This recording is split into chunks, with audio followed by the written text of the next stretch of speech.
seguro está aplaudir. Essa aqui que o hospital está promete estabelecimento, instituto na Aruba que a turma está aqui para ser oficial, quando proibir o momento de cigarrilha em área pública, aqui naturalmente vai contribuir na Plano Nacional de Prevenção, na plano que nós temos para ter uma comunidade mais saudável e nós espera que toda outra companhia privada siga bonito exemplo aqui que o hospital está dando água para proibir oficialmente o momento em área pública.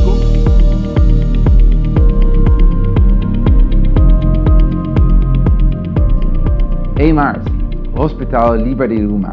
Het is de eerste grote organisatie op het eiland die helemaal rookvrij is. Rookvrij niet alleen binnen, maar ook buiten, rondom, in dit geval het ziekenhuis. Het wordt een hele uitdaging voor sommige mensen, denk ik. Maar de meeste mensen in het ziekenhuis roken al niet. En de meeste mensen komen hier juist om gezond te zijn, gezond te worden. Laten we die mensen helpen die het daar toch lastig mee hebben. Niet alleen voor de problemen die ze komen, maar ook als ze roken.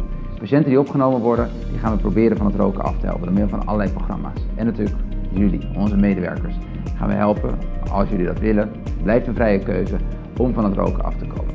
Laten we vooral ook onze security gaan steunen. Die gaat deze pet dragen.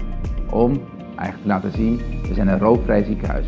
En ik realiseer me heel goed dat als je gestrest bent, als je als patiënt bij de eerste hulp komt en er is wat, dat je die behoefte misschien als je rookt, die behoefte voelt om die sigaret op te steken. Dus de security zal af en toe hele moeilijke gesprekken krijgen. Dus laten we die ook een hart onder de riem steken en laten we elkaar helpen. Laten we elkaar helpen mensen aan te spreken dat het niet kan, dat het niet mag en ook om welke reden dat is. Ik vertrouw erop dat we het samen gaan redden. Ik denk dat het een hele mooie nieuwe stap is naar de Healthy Hospital waar we mee bezig zijn. Het programma om gezonder te leven, het programma om een gezond ziekenhuis te krijgen en om een steeds gezonder Aruba te krijgen. Heel veel succes, dank voor jullie medewerking.